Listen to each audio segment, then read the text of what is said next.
بسم الله والحمد لله والصلاة والسلام على رسول الله. اللهم لا سهل إلا ما جعلته سهلا وأنت تجعل الحزن إذا شئت سهلا. رب اشرح لي صدري ويسر لي أمري واحلل عقدة من لساني يفقه قولي. So today we are going to start about the fiqh of ibadat, worships, and we start with a statement that the religion matters are built on many things. Number one, on aqidah, creed. Number two, on manners. Number three, on worships, ibadat. Number four, on transactions, muamalat. Number five, on punishments, which are what are the consequences of breaking the rules of Islam. And this is called the large fiqh, al-fiqh al-akbar. So al-fiqh al-akbar that deals with these five branches of Islam. Worships, pray, fast, zakah, hajj, jihad. It will all be discussed in the country level matters. So when we speak about jihad in our fiqh, we'll speak about the level of a country when we speak about that issue. Transactions, muamalat, we will speak about money transactions, marriages, disputes, trusts, and inheritance. These are all coming under the muamalat, the fiqh of muamalat. Punishments, qasas, stealing, adultery, false accusation, what we call qadhf, and rebounding from Islam, which is leading Islam. So all of these are going to be discussed in what we call worship or ibadat. So, ibadah. What is the definition of ibadah? It's the name of everything that Allah loves and accepts from saying and hidden and apparent acts. So there are two things here in the definition of ibadah. First of all, everything that Allah loves and accepts. That's the first thing. Number two is sayings and hidden and apparent acts. So we are speaking about sayings and we are speaking about acts, whether these acts are hidden or apparent. Allah Azza wa Jal said, and I haven't created jinn and ins except they worship me. So the whole reason of the creation is to worship Allah Azza wa Jal.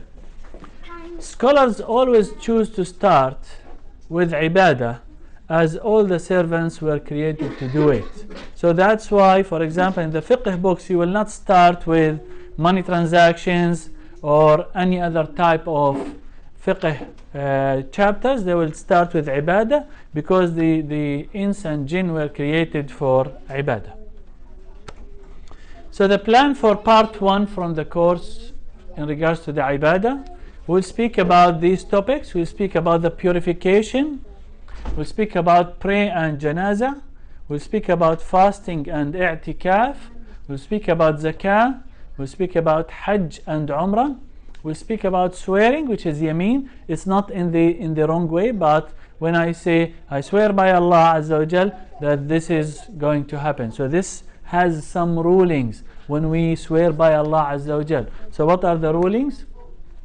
Promises, which is nudhur. I promise that if this happened, I will sacrifice a sheep. I promise, which is called nadhr in Islam. So we have ayman, which is swearing by Allah Azza wa Jal. So if I swear by Allah Azza wa Jal that if you leave that door, I will donate this amount of money. So what is the ruling? So we need to understand. Especially when it comes to, for example, family matters, when it comes to divorce. Sometimes the husband will say, if you leave the door of the house, you are divorced. What's the ruling? Is she going to be divorced or not divorced? And so on. All of these are being discussed in the fiqh. This is called the swearing.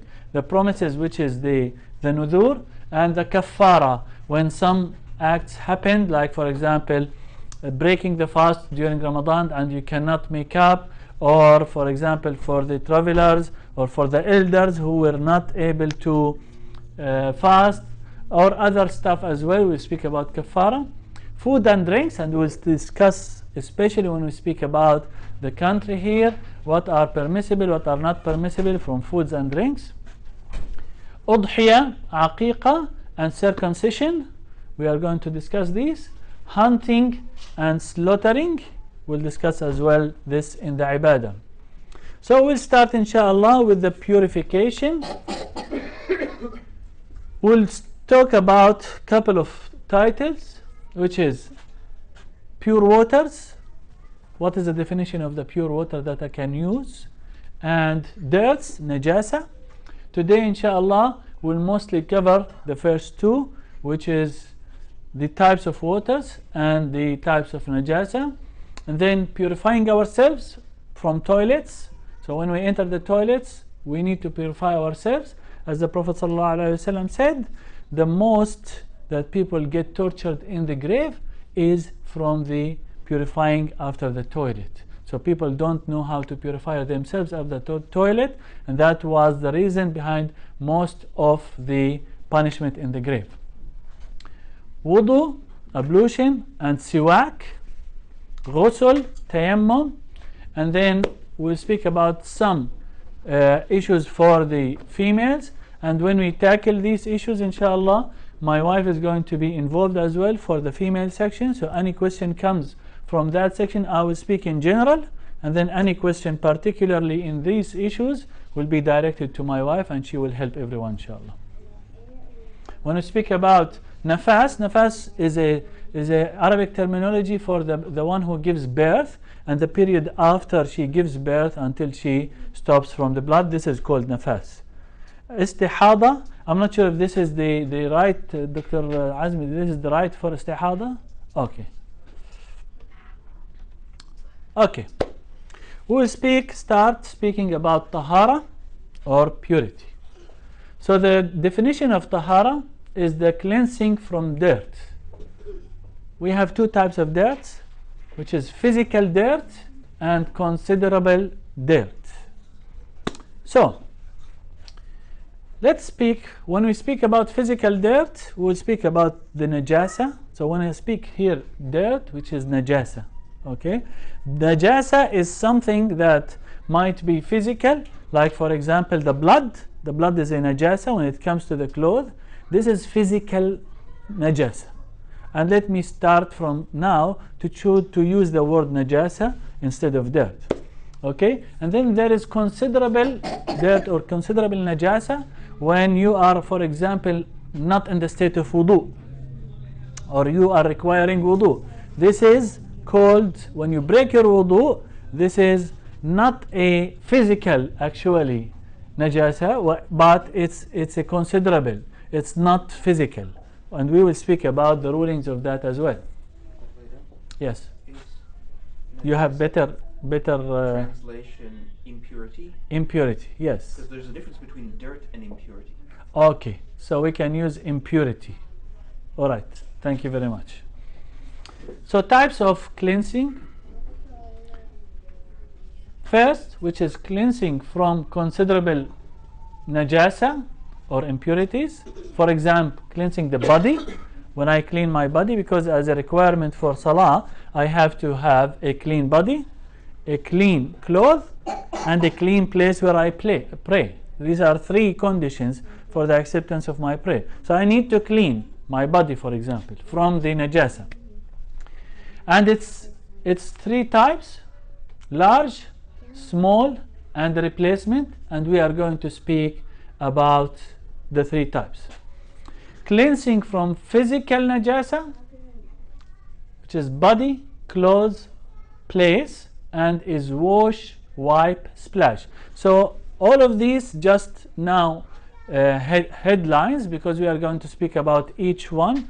When we speak about the considerable najasa or considerable impurity, we speak about cleansing the body from, for example, not being in the state of wudu, or you need a ghusl.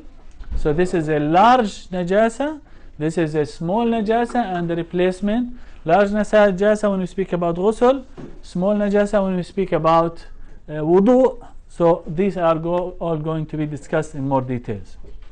And when we speak about the najasa which is physical, we can either clean it by washing or by wiping or by splashing water. So each one has its own ruling, and we will discuss this in details inshallah. The ruling of tahara. The scholars mention that tahara is wajib when najasa comes in contact with anything. So when a najasa comes in contact with the body, with the clothes, and or with the place, we have to clean the najasa. So it's wajib. It's not like, for example, someone had some urine that coming on his clothes. This is a najasa. It's a wajib to clean that najasa. We cannot leave it there. Allah Azza wa Jal said, and your clothing purify. This is in Surah Al-Muddathir. So it's an order to clean our clothing or our impurities. But for any ruling to happen in Islam, it requires some conditions. So for example, salah is wajib. It's fard. Is it fard for the girl of 2 years old? No. So there are conditions. Sister, come, Sister Relia. Yeah, come here. Can you see? No, I listen to you. If you want to see, I prepared this chair for you. Thank you very much. All right. So, for the tahara to be wajib, we have 10 conditions. Number 1 from the conditions is Islam. So the person must be a Muslim for tahara to be wajib on him. Now, there is another thing. The scholars differed whether it's Islam or da'wah reaching the person. How is this? Like nowadays, for example, we have Islam reaching people through social media. Okay? So actually, the message of Islam reached them. The scholars differed whether this person who received the message of Islam but chose not to be a Muslim is going to be accountable for the details of the Sharia. Like, is the person who is not a Muslim going to be accountable only for him not being a Muslim? So he's going to be punished for only his non-being of a Muslim? Or he's going to be accountable for the details of Islam. Like a Muslim is going to be accountable for salah, for siyam, for purity, for everything. All the details he will be accountable. What about the non-Muslim? The scholars differed. But actually, the majority of them agreed that if the message of Islam reached the person, he will be held accountable to the details. Even if he's not a Muslim. So the punishment is not going to be for just not being Muslim, but not being Muslim and as well not performing the details of Islam. And the evidence of that is that in Surah Al-Muddathir, Allah Azza wa Jal mentioned about the non-Muslim, قَالُوا لَمْ نَكُ مِنَ الْمُصَلِّينَ. They said we were not praying, but they were actually not Muslims.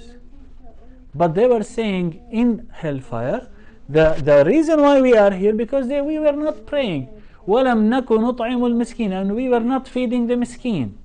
Meaning that they will be actually punished for the details of the Islamic rulings inside our Sharia. So that's condition number 1. Of course, some of these, yes.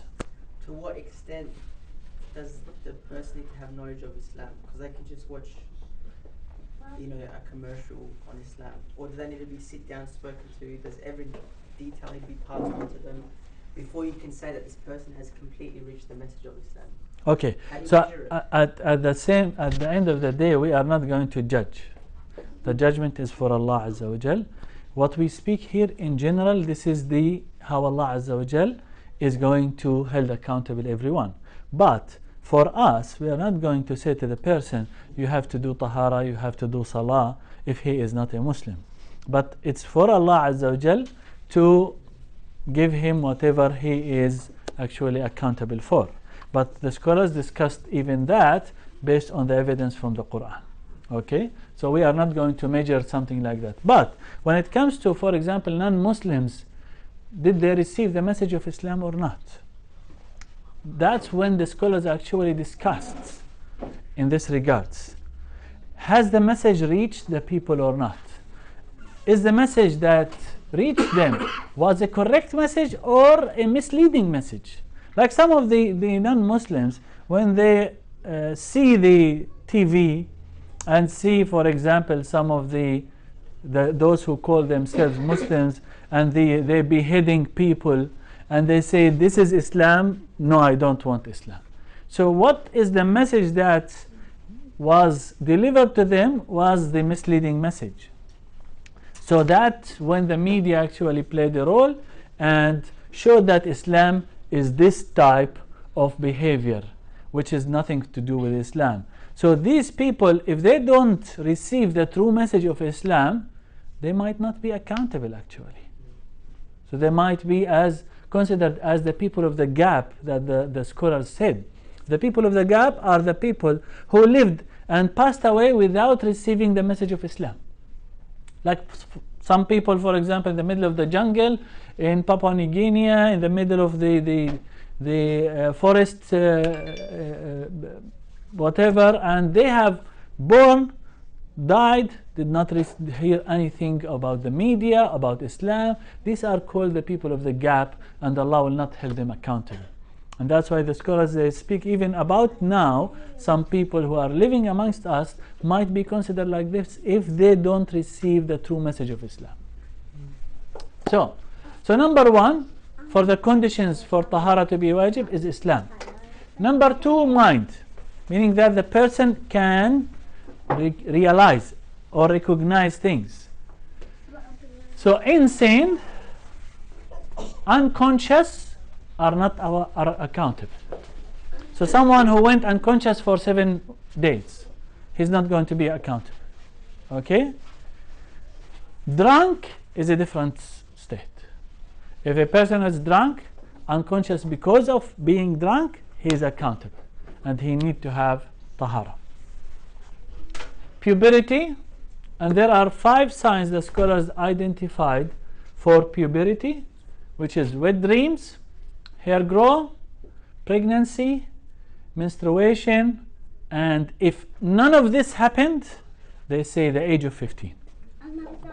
So the age of 15 is the last one if none of the signs started. Okay?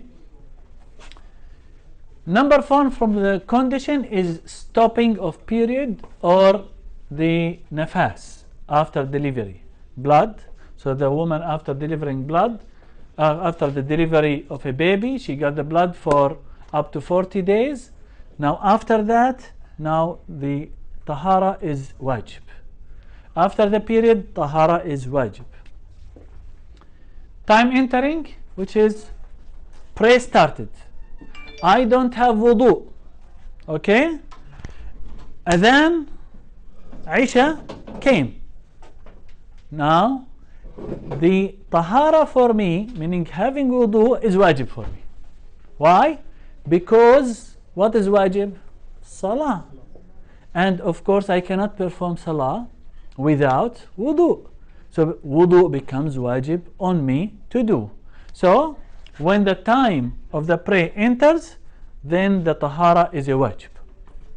Before, for example, I prayed dhuhr and I'm still in the time of dhuhr. I don't have wudu. Tahara is not wajib for me now. Asr adhan came, tahara is wajib. Okay? Because I need to pray Asr. Not sleeping, meaning that if you are sleeping, tahara is not wajib for you. Of course, when the person sleeps, his tahara goes. So, and one of the reasons for breaking wudu is sleeping. Not forgetting, meaning that if I forgot, tahara is not wajib for me. Because I will not be held accountable for something that I forgot.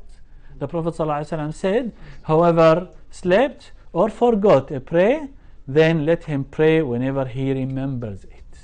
Okay? If the time came for a prayer and I did not remember that I have wudu, I remember that I have wudu. I did not remember that I forgot the wudu. And then out of the sudden, I remembered that I was forgetting that I broke my wudu. Now, the tahara is wajib for me. But before, because I forgot, it's not wajib. Did you get the point? Not forced. Meaning that if I was forced not to have tahara for some reason, then it's not wajib for me. But if I'm not forced, it's wajib. The three of them, the scholars said, the person needs to make up. So, anything that he misses during these three, he needs to make up. Salah, anything, he needs to make up. Availability of water or soil. So you have to have water, you have to have soil. Either water or soil. You call it dirt, whatever, dust, whatever for the ground. There has to be availability for that, for the tahara to be wajib. What if I am in a place there is no water or no soil? Is there a place that there is no water or soil? Moon, there is dirt. You can just tap on the moon ground and do tayammum, for example. Where? Is there a place? If you are in a satellite. Well, I'm thinking somewhere where there is najasa, so there's no clean soil. Or maybe there is a najasa. You are locked in a place, for example, where there is no clean soil or no clean place to take some soil from. That might be. The ability to do, and we will discuss this. Some people cannot actually do tahara because of a disease or some medical issues. So you have to have the ability. You are able to do tahara for tahara to be wajib in you. So these are the conditions for tahara to be wajib for the person. Types of tahara. So we have number one, wudu and ghusl from janaba and period and after delivery with water. That's one type. If the water is available and then I need to make wudu, then I will do tahara with wudu, with water. Or if I need to have a ghusl, with water, if I am on janaba. Or if a woman finished her period, or she finished the period after delivery, then she needs to have tahara, which is ghusl, with water. Or if there is no available water, then it will become what? Tayammum. When water is not available, or when water is harmful to be used. Or even the scholars added that when, for example, someone, if he uses the water, his cure will be delayed. So if you don't use water, your wound will finish or clean in 2 days. But if you use water, your wound will take, for example, 1 week. They said don't use water because health is more important. Or sometimes, for example, the person will be lying down, cannot move on the bed, you cannot do wudu for them. They cannot move they are, for example, having a stroke or something. So we just at that time we use tayammum for them, even though there is water, but you can use tayammum for them because they cannot actually use the water. Or we use for removing the najasa, and we are going to speak about all of these inshallah. So now the means to be used for tahara, and I hope I'm using the right terminologies here. It is permissible to perform tahara using what we call the absolute water, and we will discuss the meaning of the absolute water. The absolute water for now is what we can call a water. So if you look at something and you call that as a water, then you can perform tahara with that.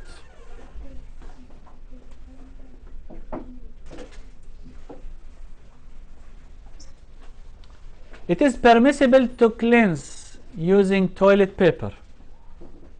Before that, at the time of the Prophet ﷺ and the companions, and even until very recent time, the means of cleansing were stones. But now the means of cleansing are toilet papers. So we can use the toilet papers. In the case of toilet istinja, which is cleansing ourselves after the toilet, unless the najasa spread. So sometimes the person will have diarrhea, for example. So the najasa actually, when he goes to the toilet, spreads. So when it spreads, the toilet paper is not sufficient.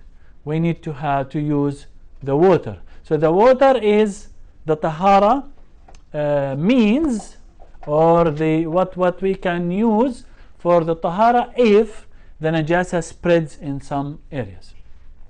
It is permissible to use soil for tahara, as we spoke about tayammum. So soil or ground dirt can be used for tahara. Alcohol, and this is another thing that we will discuss in the taharas. Alcohol becomes pure by turning into vinegar, and we will discuss this in details when we come to what are the najasas, because alcohol is a najasa, but if alcohol becomes vinegar, then it becomes tahir, meaning that it's not a najasa, and we will discuss this in details when we speak about the najasa. Now, other types to use for cleaning. So sometimes we don't use water, sometimes we don't use. We said that there are water, there is the dirt, toilet paper, stones for tahara. So that's what usually we do. And soil, for example, for tayammum. There are other ways as well to do tahara, cleaning. Rubbing, for example, your shoes. You stepped on, for example, you were in the Eid festival and you stepped on the poop of the camel. So this is najasa. How would you clean your shoes? By rubbing. You just rub it with the ground, because the Prophet ﷺ mentioned that if your shoes, one of the companions came to him and said, we step on things that are najasa, he said that rubbing it in the ground is enough to cleanse it. So if anyone enters a masjid, let him flip his shoes, the Prophet ﷺ said. So flip your shoes if you see najasa, because at that time it was different. You will enter the masjid with your shoes. So if the Prophet ﷺ was directing the companions, if you enter the masjid, flip your shoes. If you see the najasa, rub it with the ground. So here comes as well the khuf. Sometimes if you have any najasa with the khuf, then you can actually rub it with the ground. How do I know that I have a najasa in my shoes? It has to be seen. It's not I assume that there is najasa. I think I have najasa on my shoes. No. I need to see physically the najasa on my shoes to be able to say I need to rub it in order to cleanse it. If the najasa can't be seen, then need washing 3 times. Meaning that if I know that najasa came to my shoes, and that najasa was something like urine dropped on my shoes, which I know actually dropped, so I know 100% that the najasa on my shoes. If I don't see anything, then there is no need. But if I saw the najasa, which is nothing can be rubbed, for example, on the top, then that comes to washing. So I need to wash it 3 times to be able to cleanse it from najasa. Another mean of, yes? If you can see it, or if you cannot see it. If you can see it, And rubbing will be enough. If you can see it and you cannot rubbing, washing has to be. But if you cannot see it and you don't know, you are not sure if the najasa is there. But if you're sure, If you are sure but and you you cannot cannot see see it, you have to wash it. Okay? Another mean of cleansing is wiping. If we have, for example, najasa came on the TV, I need to cleanse that najasa from the TV. I can just wipe it until the traces of najasa disappear. So if the surface is smooth, like for example comes to pans or utensils or mirrors or anything that we use, that can be wiped until I don't see the trace of the najasa, and that's cleaning it. Okay? A nail, fingernail. Sometimes fingernail, you have some najasa on your fingernail. How do I clean it? I can just wipe it with the toilet paper or anything until there is nothing left, because this is a smooth surface. So I can actually cleanse it by wiping. Dry in the sun. For example, tiles, outside tiles. Some urine came to the outside tiles in the backyard. So how do I clean it? Leave it dry. Drying in the sun will be sufficient to cleanse that tile in our backyards, for example. But that tile cannot be used for tayammum because it has some impurities inside it. To make trees clean, for example, someone unfortunately came and urinated on a tree or something. How do I clean it? I just leave it to dry in the sun, and that will be sufficient for it to not be najas. For the carpet or anything I can remove and clean, it doesn't apply to dry it. Needs to be washed. So for example, if you had a najasa on your carpet, you cannot just come and put it in the sun to dry and say this is cleaning. No, carpet can be washed, so it has to be washed. But when we speak about, for example, tiles, you cannot remove it. Soil, you cannot remove it. You cannot clean it. That's it. It's there, fixed. Yes. What about the carpet that's like not the rugs, but the carpet that's in the house that's fixed?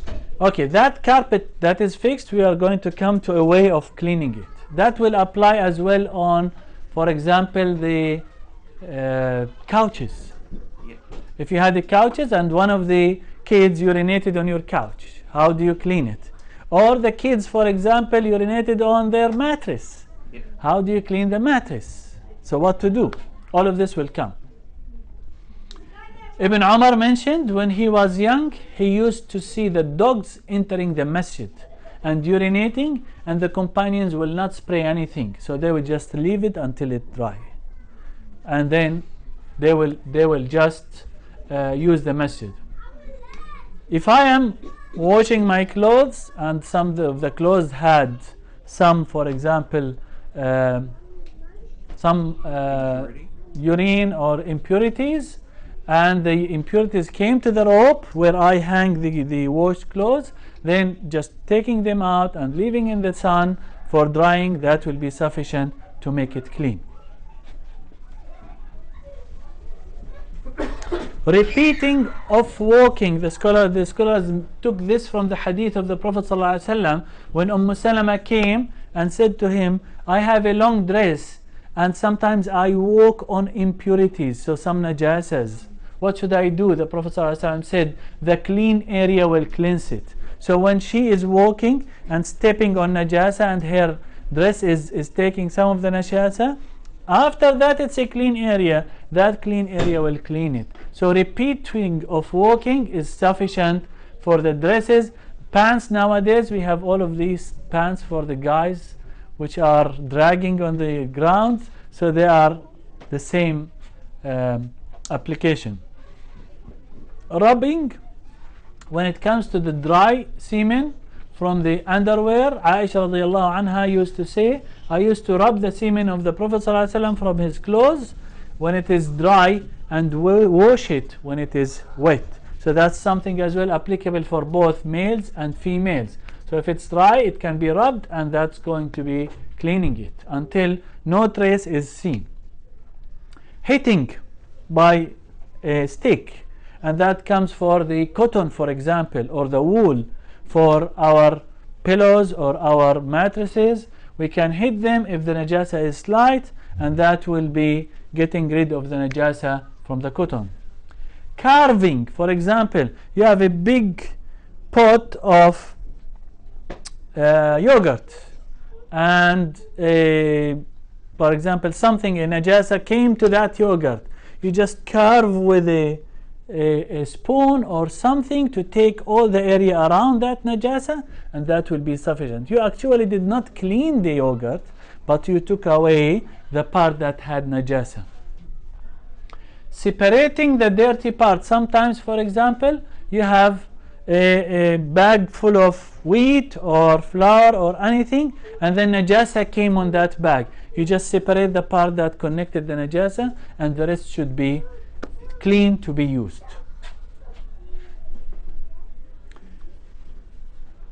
Now comes to the key one, which is the change or transformation of the najasa by itself or by a factor.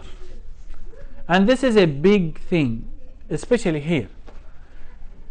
In the Muslim countries, all the vinegar that is being produced in the Muslim countries is coming by itself. So what they put, for example, they put the apple and it converts into alcohol on its own, and then converts into vinegar, and it becomes apple vinegar on its own. So that's a way. Another way of converting alcohol or to making vinegar is actually to take the alcohol itself and then make it transfer by some additives into vinegar. So the scholars differed in that one, whether that vinegar is actually halal or not, because alcohol is najasa. But the reason behind alcohol to be najasa is not because it's alcohol, because of its intoxication. So if the material is intoxicating, it's najis. If it's not intoxicating, it's not najis. So here comes the question that we are in front of, for example, in Australia, whether we can use actually the alcohol to generate vinegar or not. So the scholars differed in that, but the majority of the recent scholars, they say it is allowed. Some of the scholars still are sticking to the old opinion, which is that you cannot use the vinegar unless the alcohol transferred into vinegar on its own without any factor that human beings introduced. But we take the easy one, because nowadays when you look at the vinegar, it's actually vinegar. It's no more alcohol. So there is no intoxication in it. So the whole material actually transferred into a new thing. So we take it as a vinegar and it's not alcohol. Dead body transfers into salt. Now the salt is new thing.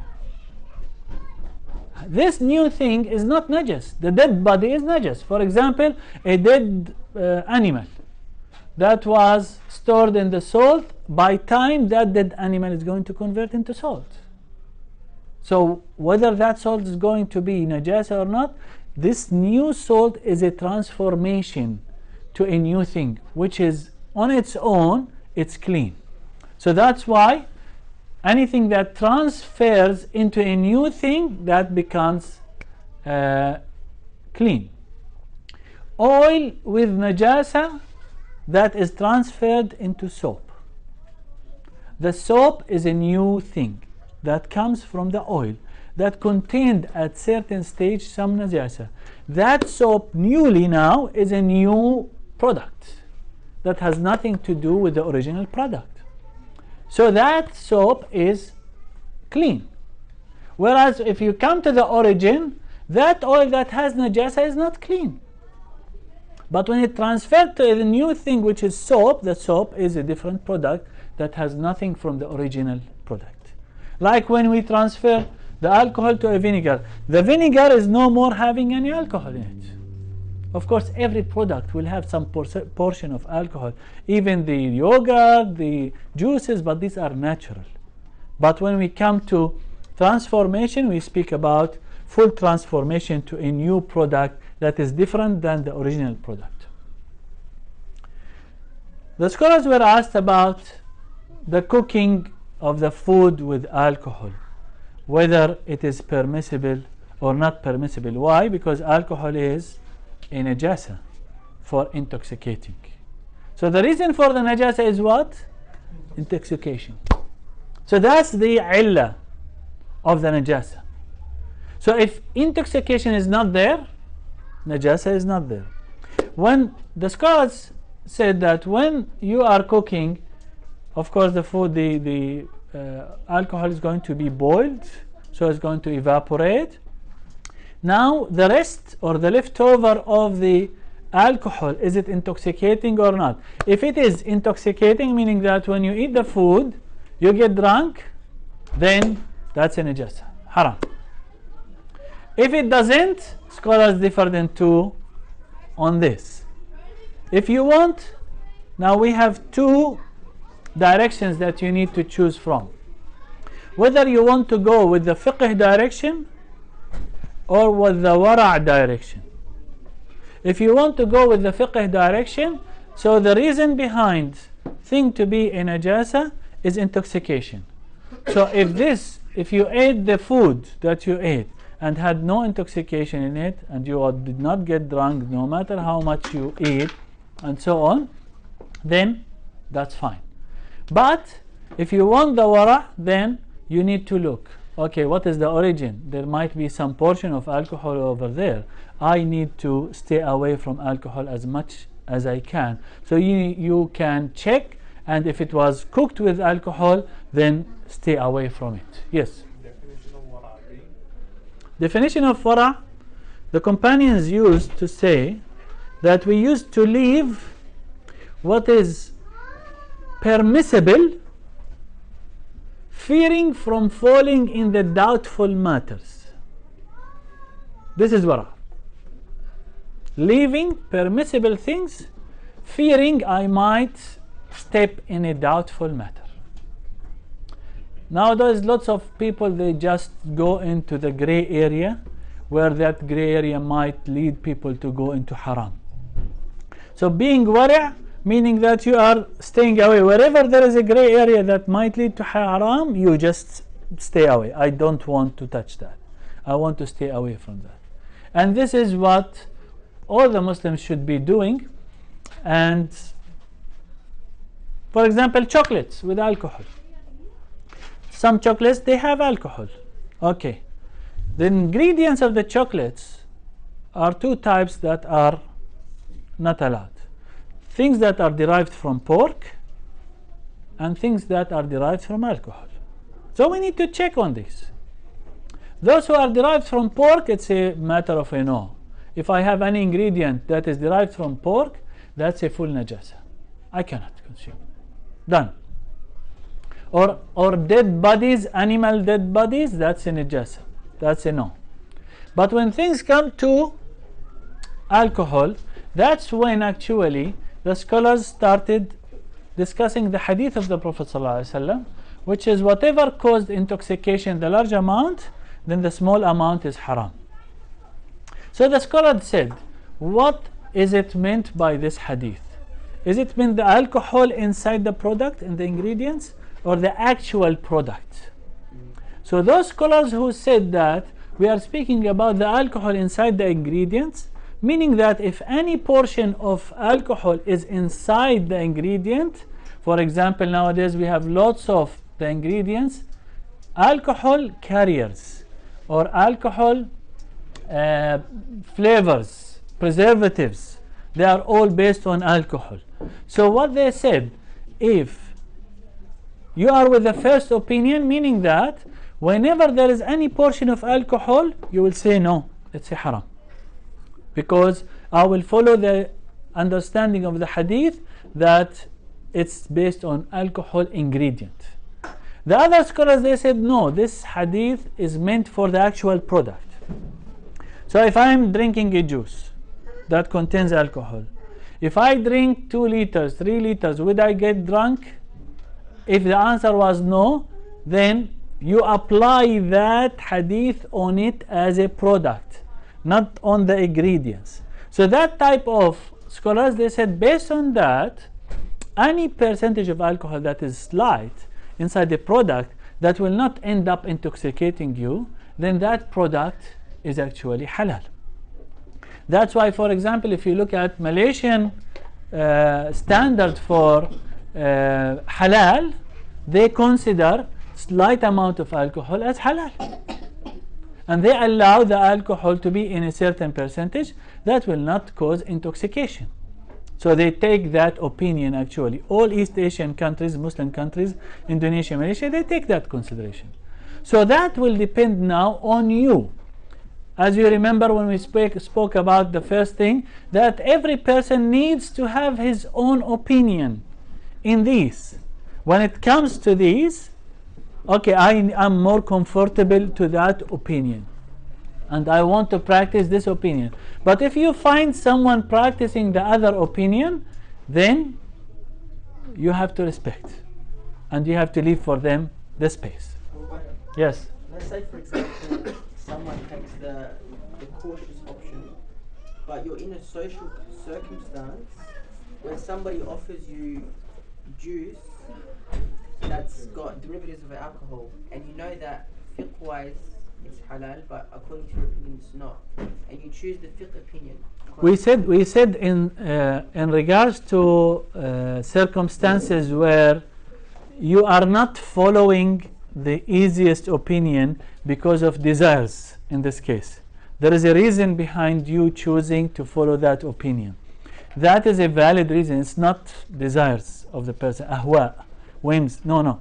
It's because there is a wisdom that I need to apply here. For example, I don't want to appear as an isolated person, as someone people will start pointing fingers and me. I need to look like a normal person. If you feel that this is be better for you when you are in that incident, then it's better, more wise to use the other opinion at that circumstance. Okay? I'm just interested to know what percentage do my brothers and sisters in Malaysia allowed to have, because maybe it relates to different biologies.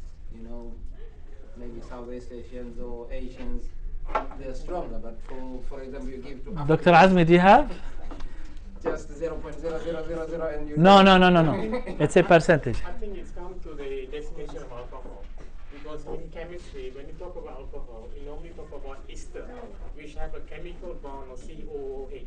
Yep. So anything that have like any flavor, like mango, any flavor will have that chemical bond. So it's not coming out from that's the reason they use in Malaysia. It's not about the percentage. So if anything that have any percentage of one alcohol base is haram. Okay. Okay, yes, all right. But so glycerol, for example, they taste differently or something. Yeah, I mean, if any of the flavor, strawberry flavor, any flavor, chemically they will have alcohol. COOH. Yeah, which is alcoholic. But in the later, when you call alcohol, it's different. Okay. So there's more to do with it. There is more to do with it. Yes. So if I understand, no, if I don't understand it, so there are different types of alcohols. Yes. Okay. Chemically, yes. Chemically, yes, and so which ones? To the brother at the back, I'm sorry, but which ones in Malaysia are considered halal and which ones are considered haram?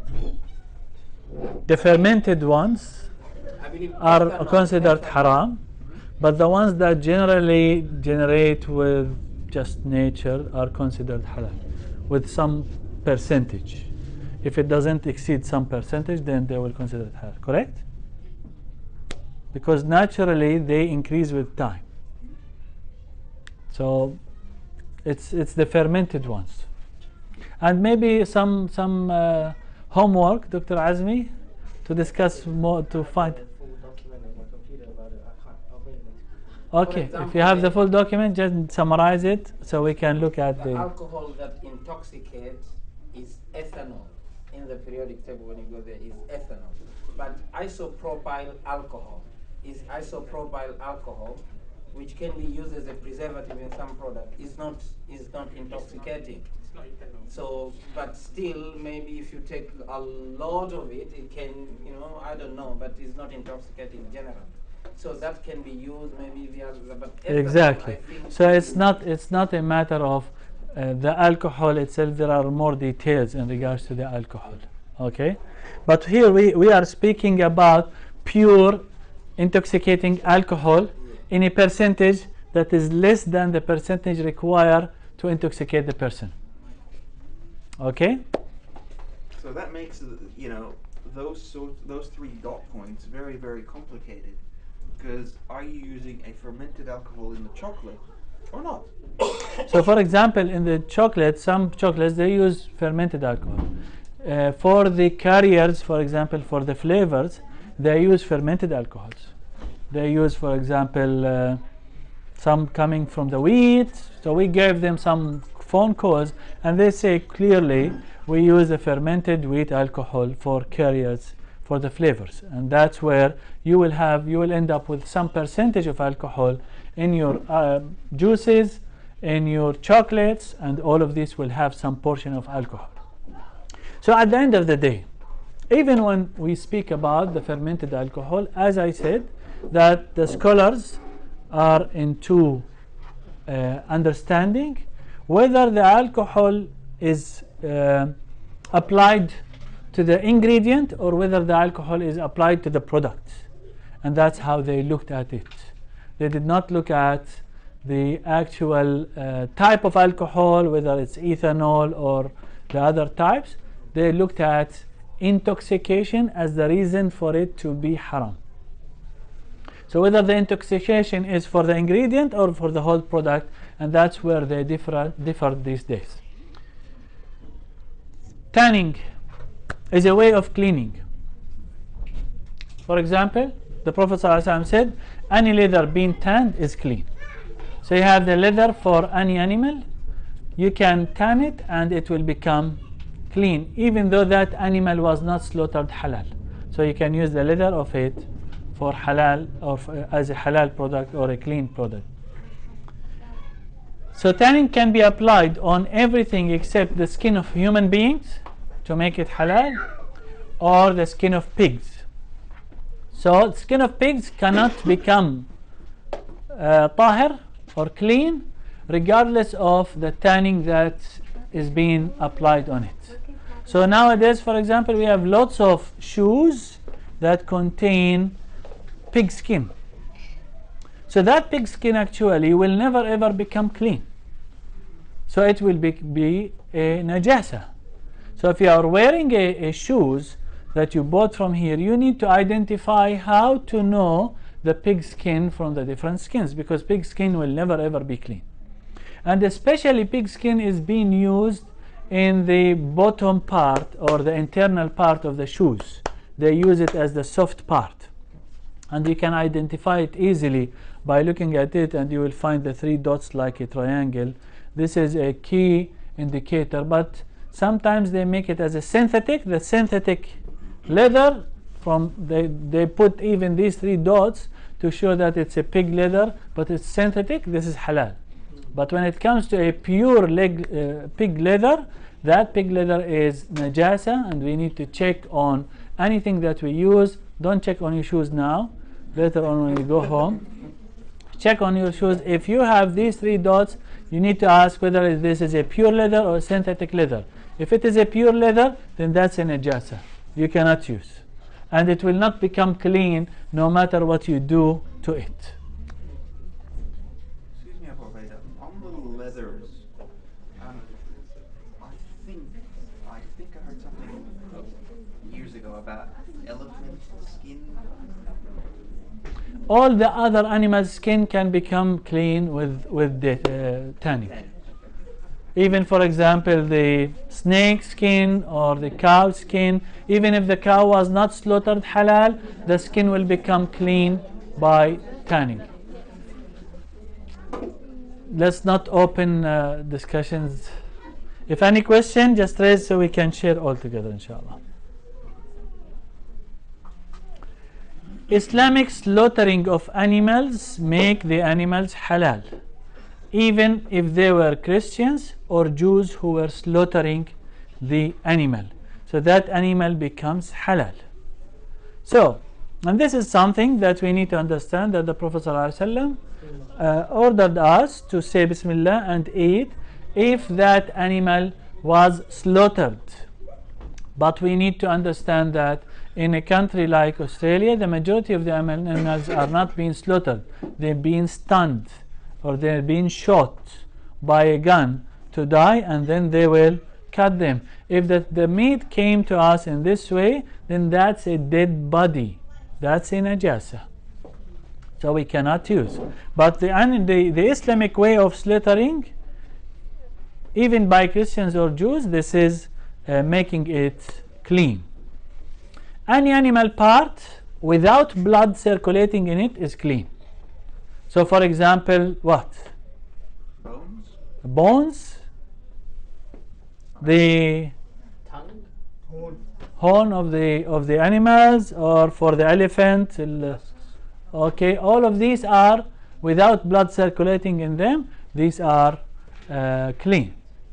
And the majority of the scholars spoke even about the hair of the animals is clean because there is no blood circulating inside it. Correct, Dr. Azmi? Okay. Yes. Because they have a lot of chickens to slaughter, they actually put a speaker that says Bismillah and slaughter the chickens. So now we're coming to food and drinks, which is way after. Anyway, we can speak about this. For chicken, it's a bit complicated matter. For what is the condition of halal in the chicken, it is very important. Of course, when you speak about a nation like any of the countries, like Indonesia, for example. Indonesia, they have over 200 million Muslims there. They want to slaughter chickens. They cannot slaughter by hand. 50 million chicken per day or 20 million chicken per day? They cannot. So there have to be some production line. So that's what some of the scholars, they said, even other than that, say Bismillah Allahu Akbar and press the button for the 20 million chicken or the 500,000 chicken to be slaughtered. That's an opinion to make life easier for people. The condition that all the scholars put is that the chicken, when it comes to the machine to be cut, needs to be alive. It might be under anesthetic, or it might be like some of the chicken, they put them in, they put the head, they get the head of the chicken in a pond of water with electric shock, and that's the majority of the slaughterhouses for the chicken. So they put in the head in the electric shock, so the chicken is going to just calm down. Because the whole reason is that if you put a chicken everywhere, wherever you want to put it, will just start playing around. So how you want to cut the neck of that chicken? Because it's only one knife coming, and that knife needs to cut all of these. It's a production line. So the only way of doing it is to get the chicken to calm down. How do they calm her down, or calm the chicken down? Number one, by electric shock. Number two, they use sometimes CO, carbon oxide, to make the chicken like dizzy or something. I saw some, for example, they use the darkness to make the chicken calm down. In general, they need to use something to make the chicken calm. So when they put the chicken on the production line, then the head is going to be aligned. So the knife is going to cut them at the same level. So that the scholars said the condition that the chicken at that time of cut was not dead. That's the condition. So if you bring, for example, if you use the electric shock, and then after the electric shock bring all the chickens back, they will be alive. So they will go back to nature. If they went back to natural phase, then all the chicken is halal.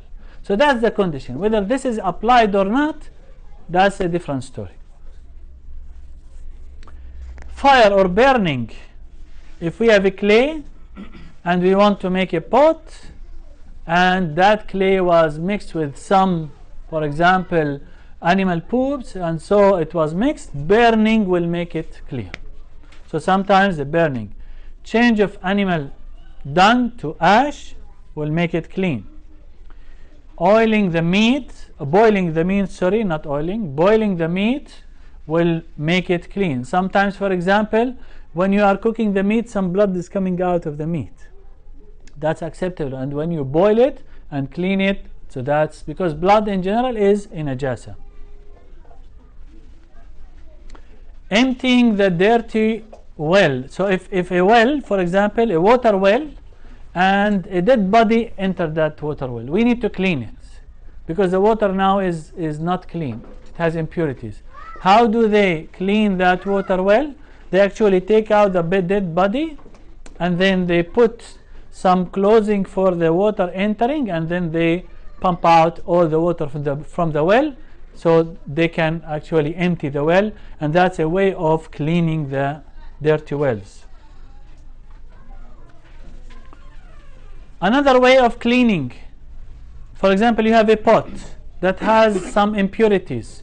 You can actually allow the water to pour from one side and just tilt it a little bit, and then the water will go from the other side, and you make it to pour out 3 times the water that container can hold, and that will be the cleaning of that container. Sometimes turning over the soil. For example, there are some poops of the animals. You turn it over upside down, and that will clean it. Washing the edge of a cloth. Sometimes you have a cloth that had some impurities, najasa, so you can just take the edge of it and wash it, and that will be sufficient. You don't need to wash the whole cloth. So, washing a couch or a bed or a carpet. So I had my kids wetting themselves in the night, so that's all urine, and this is najasa. We need actually to clean it. So how do we clean it? We pour the water on the najasa. So that's it. So you pour the water, and that's it. You can put it outside to dry, and that will be enough for that. For example, you have your couch, you had some najasa on the couch, just pour the water on that najasa, and that will be sufficient to make it clean. The shoe, we said that walking on the shoe will be enough. In the washing machine, the washing machine will be covered with actually water, and it will drain the water 2 or 3 times. So that will be sufficient to clean, even if there is najasa inside, and the clothes inside, they contain some urine or najasas, that will wash them. One rule, najasa cannot be confirmed except by vision. So I'm seeing the najasa.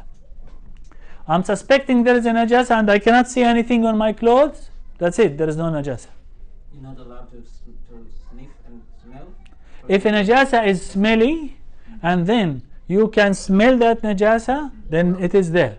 But if you looked, you did not smell anything and you did not see anything, there is no najasa.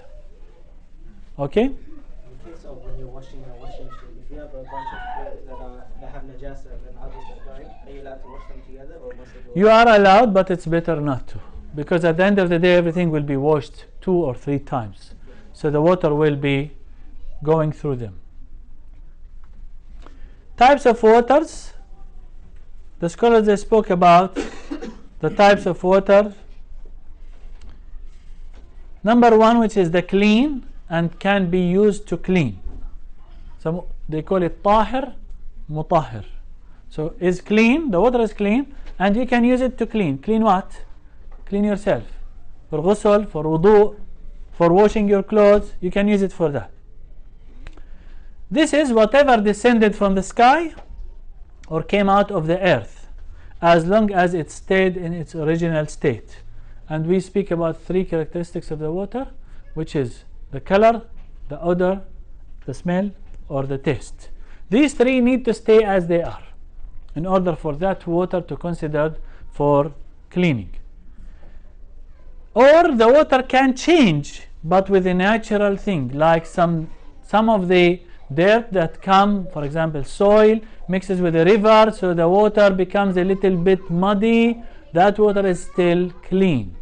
For example, some fungus or some plants, the water becomes greeny. That water is still clean, and you can use it in order to make wudu or to cleanse yourself. Some water has salt, still clean. Okay? From the example of the clean water that we can use to clean ourselves is the rainwater, the creek, the river, the well, the spring, the oceans. All of these waters are actually waters that we can use to cleanse ourselves and najasas. Anything that can't be avoided, like soil, plants, salt, that doesn't change the state of cleanliness of the water, and you can use that water in order to clean yourself or clean the najasa. If anything clean mixed with the water and it did not change any of the three characteristics, then it will stay clean and usable. Meaning that you have a pot of water and a drop of juice entered into the water. That's something that is clean. But it did not change the status of the water. The water stayed with the same color, smell, and taste. It's not juice, it's water. So you did not change actually the three characteristics of the water, then the water will stay clean and you can use it for cleansing yourself. If it changed, then cannot be used except for the opinion of Imam Abu Hanifa. Abu Hanifa is the only one who allows actually to cleanse, for example, to clean the najasa from the clothes with things that changed its status, so long as it is clean. Like juices or something, you can use it to clean your shoes. But the majority of the scholars, they don't allow that. Yeah. Some people, like, they add some perfume or something to water, like rose water or something. This rose water as well, if it changed the whole thing, then it should not be used for cleansing.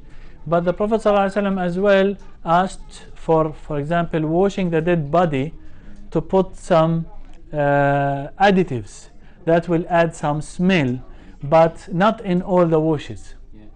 Okay? So that's to make the body smells better. But the washing of the najasa or the ghusl or the wudu, it has to be with clean water. The other type of water is clean, but you cannot use it for cleaning. So you cannot use it for wudu or for cleaning the najasa. This is, for example, number one, which is water mixed with external that changed one of its characteristics. Like you added rose water to the water. Now it's water, the color is water, but the taste is not. The taste changed. Now that water is clean, but cannot use for cleaning. You cannot make wudu with that water. Like you added some some juices or some salt, soap or some whatever, then you cannot use it in order to clean the najasa. It has to be used with normal water. Small amount of water that has been used, less than 195 liters. The Prophet ﷺ said, whatever is above a threshold of, he called it qullatayn. Qullatayn, the scholars said it's 195 liters. So any water that comes in 195 liters and above, that water, if you drop, for example, a najasa inside it, and it did not change any of the three status, that water stays clean. But get a small bucket of water that is less than that amount, put a drop of najasa, drop of blood in that water. It did not change the color, the smell, or the taste, but that najasa will turn the whole bucket into najasa. So you cannot use it. Why? Because it's below some threshold. All the scholars agreed on that threshold, and that anything below small najasa will turn it into najasa, even though you do not see any change in the color or taste or smell. But anything above 195 liters, like if you have a big tank in the house in the back, which is 1,000 liters, and then you had a bird that died and entered in that tank, and then you took that bird, because it is a dead body, it's a najasa.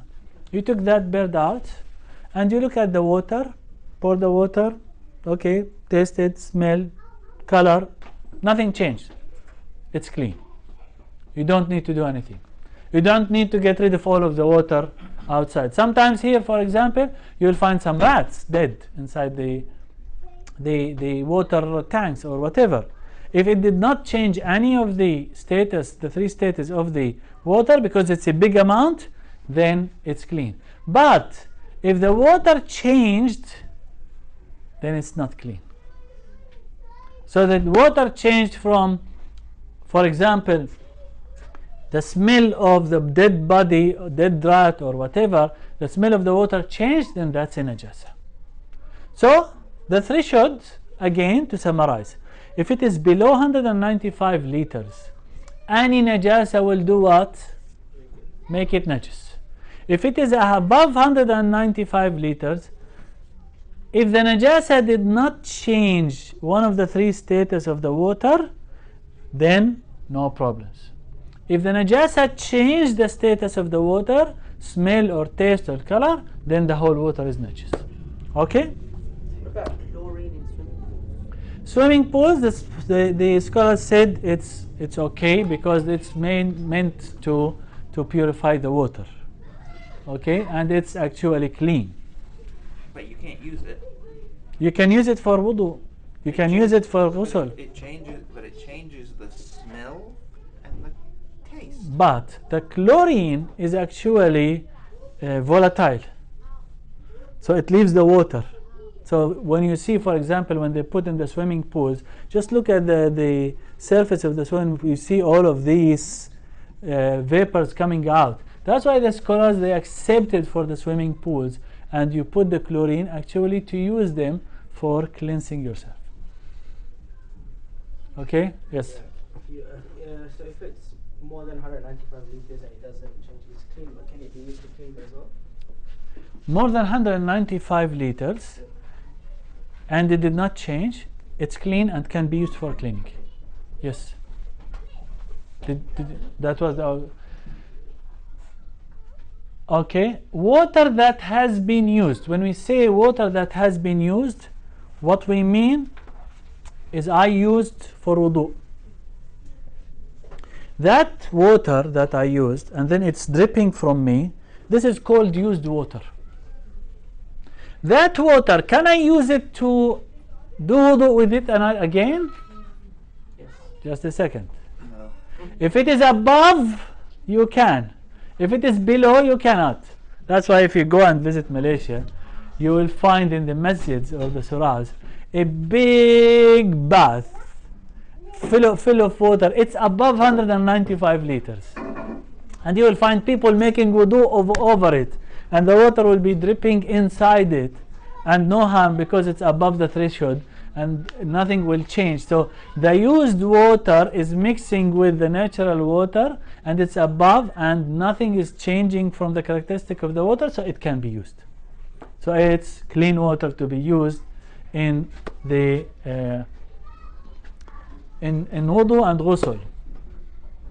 The Prophet ﷺ used to have ghusl with Aisha radiallahu anha in one container, and everyone will say to the other, leave for me some water, leave for me some water. So they will be washing, and some water will be dripping back into the same container, and so on. So this is how water of juice or similar, these are from the mixed ones that cannot be used for cleaning, but we can use them, they are clean. The Prophet ﷺ said water if exceeded 195 liters will not carry impurities, so it will stay in the state of clean. Dirty water, sorry, impure water, najas, water that is najas, water that fell in it a considerable najasa. A najasa, for example, a dead rat or something, so that will turn the water into najas under the conditions that we mentioned before. Running water becomes najas if the taste or color or odor changed from a najasa. So a dead body in a creek, so it was dumped in a creek. It's supposed to be that the creek will not turn into a najasa because it's a running water. But if a dead body was at the top and then all of the najasa, and you come to the creek and the water is smelly, then that whole creek is najas, and you need to remove that najasa from it. Water that is above 195 liters and changed its characteristic due to najasa, that is najis. Okay, as we said that the criteria is above 195 liters. One thing that is the scholars discussed, which is called su'ur.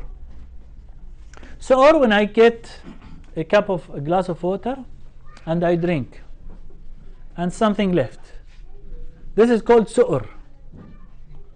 Is it clean or najis? Can I use it to make wudu or I cannot? Is it clean if, for example, I had a bucket of water and a camel came and drank from the water? Can I use the leftover to make wudu? This is called su'ur. So the scholars actually discussed. I will not go into details because there are lots of details. For example, you have a cat. Cat came and drank from a bucket of water. Can you use it for wudu? This is su'ur of a cat. Okay? Whatever left in a container after drinking, it's called su'ur. It's clean for humans and domestic animals, except drunk people. Why? Because they still have the intoxication traces in their mouth. So if someone drank from a container who was a drunk person, you cannot use that leftover water for making wudu.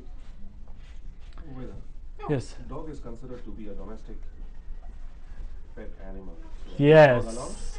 That's why the scholars actually differed, but the majority said no, because actually the saliva of the dog requires, it's considered the heavy najasa.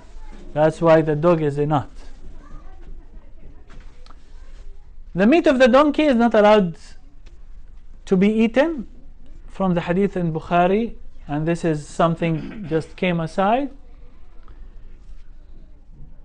The dirt or the leftovers, su'ur, from the dogs, the pigs, the monkey, the lion, the tiger, all of these animals are not allowed, actually they are not clean to be used for washing or wudu or ghusl.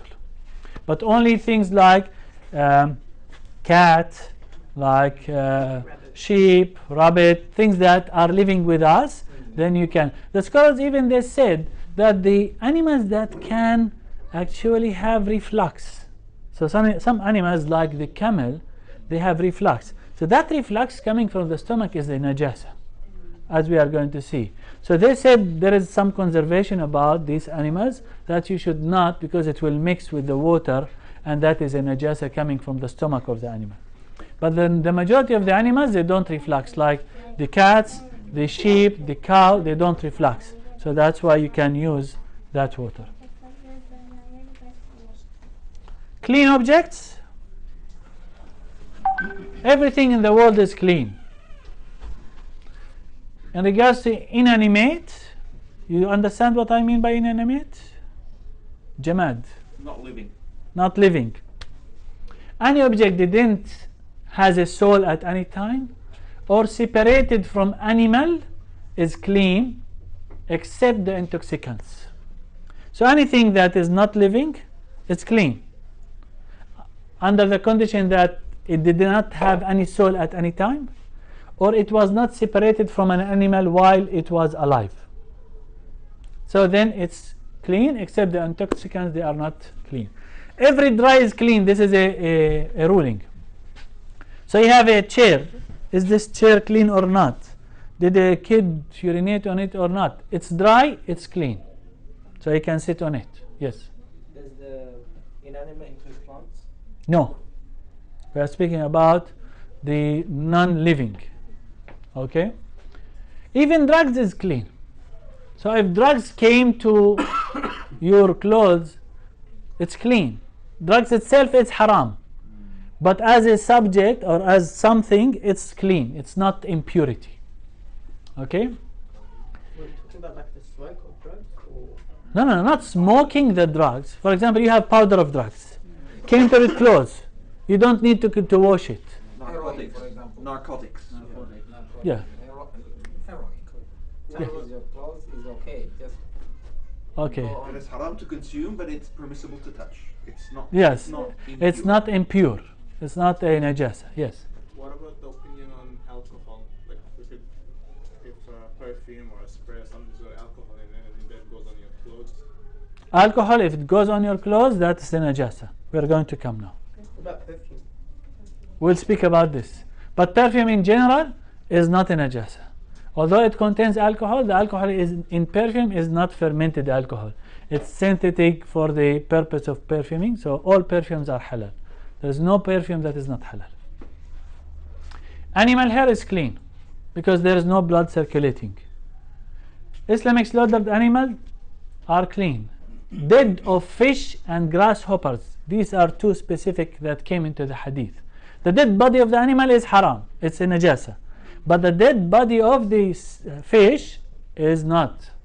So it is allowed to be eaten and it's not a najasa. And the grasshopper as well. Dead human bodies are not najasa. Otherwise the one who is washing them is going to touch the najasa. No, human bodies are not najis. Even the non-Muslim human bodies are not najis. Because Allah Azza wa Jal gave that level for the human bodies. Dead insects that are without blood. So you are having a pot and then a bug came into that and died inside the water. This is a dead body, but it's just an insect. It does not have a bloody soul, meaning that when you kill it, the blood will go down. No, that's not considered as a najasa. Bird poop. Sometimes we will be walking and then on top of your head or wherever on your clothes. Is this a najasa? No, it's not a najasa. It's forgiven even though it's a poop for an animal. Well, otherwise, if you look, for example, in the Kaaba, around the Kaaba, how many people, there are lots of birds circulating and they will be just pooping on everyone. No, it's not a najasa and you don't need to do anything. Fish blood is not a najasa. So sometimes when you are doing your fish, you will have some blood coming out. That's not a najasa and there is no problem with that. Obaydah, dead fish. Yes. You said dead fish you can eat. I said dead fish is not a najasa. Okay. But when you hunt or fish the fish, it will die. Yes. The dead fish that died because another reason, that's a different story. For example, some toxic elements inside the water and they all died, then that's a dead fish. That's something it needs to be tested to see whether it's harmful or not, and then you can decide you can eat it or not. So that's a different story. But that is not najasa. That's not najasa. So dead fish is not a najasa.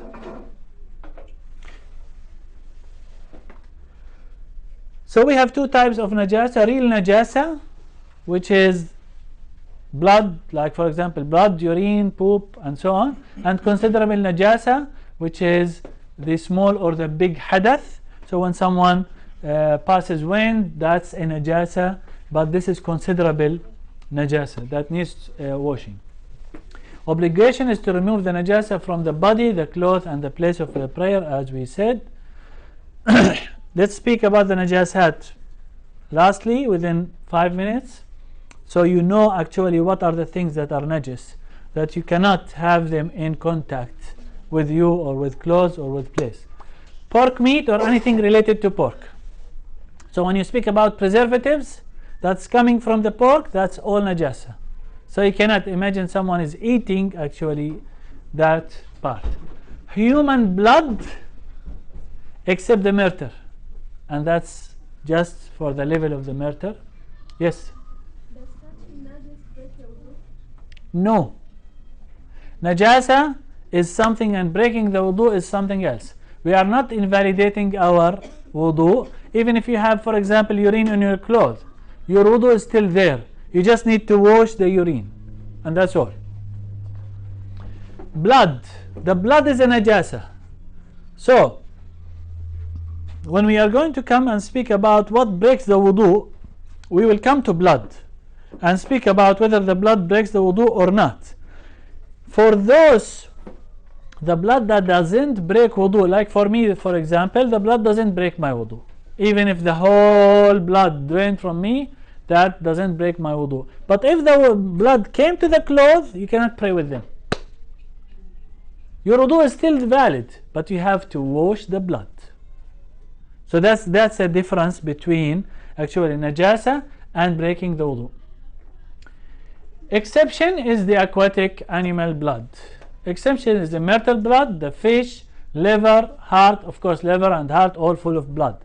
But that is accepted because of the Prophet ﷺ saying that spline, whatever is left from the blood after slaughtering an animal, sometimes you will have in the bag and you will see some blood coming out of the meat, in the meat bag, just pour it out and it's acceptable, and there's no. The liquid blood is najis, so if you have a considerable amount of blood, that's the najasa. Okay. Human urine, vomit and poop. So some people they will think, okay, the vomit of the kids. The vomit of the kids is najasa, and if it comes on the clothes, it needs to be washed. And we will speak about how to wash the najasa. Except the urine of the boy who didn't feed except milk. Because of the hadith of the Prophet ﷺ, he was once carrying one of the babies, who was a boy, and he urinated on the Prophet ﷺ. So the Prophet ﷺ splashed some water on it and then went and prayed.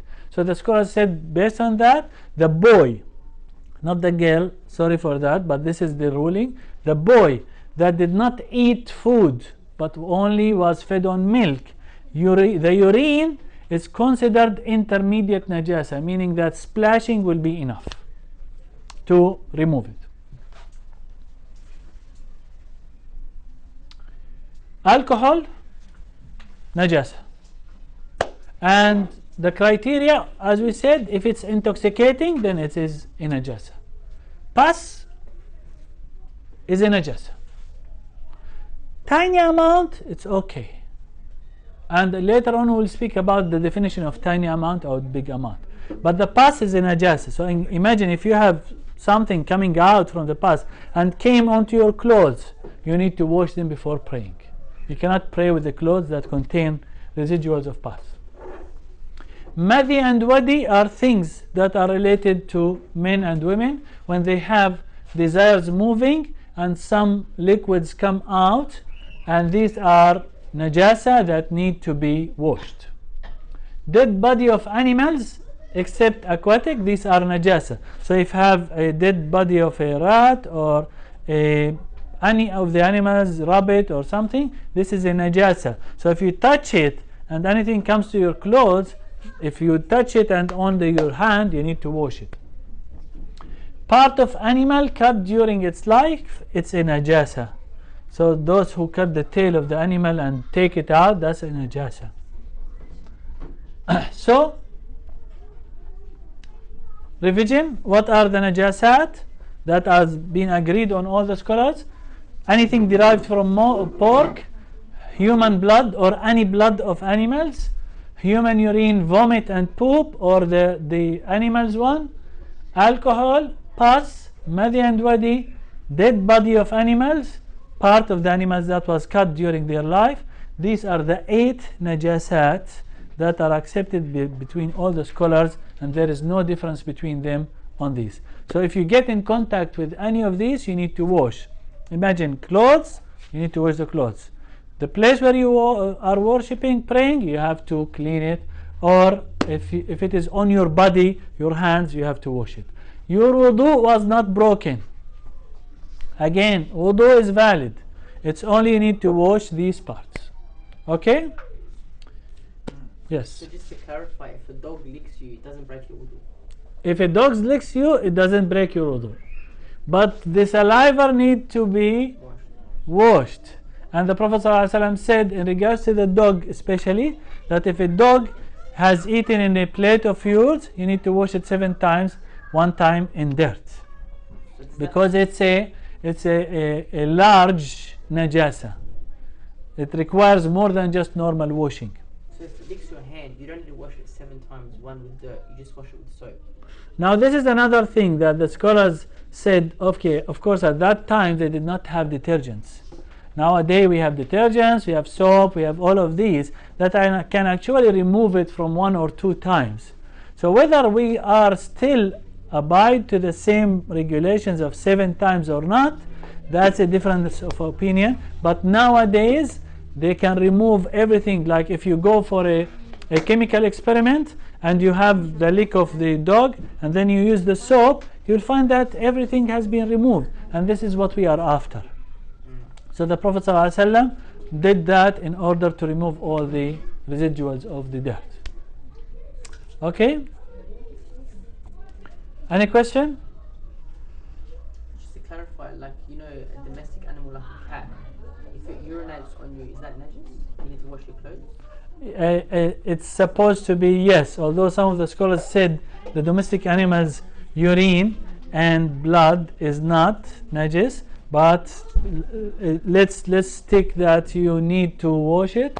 But there is an exception, which is the urine of the camel, because the Prophet ﷺ mentioned in the hadith for those who had some problems in their stomach to drink from the camel milk and urine.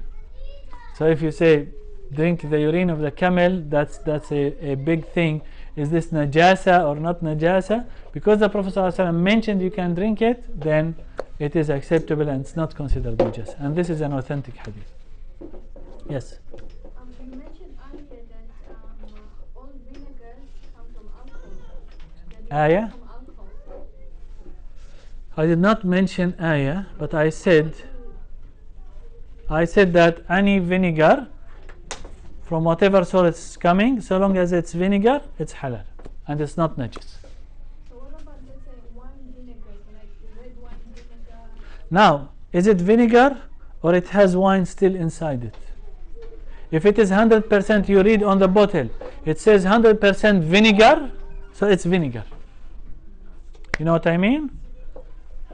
That's why the scholars, they said anything that became a vinegar, whether by itself or by a factor. Now this became vinegar by a factor. So that is what the scholars said. They are selling it as vinegar. They are selling it as a vinegar. So it's not a wine. Even I'm saying that, I avoid these ones.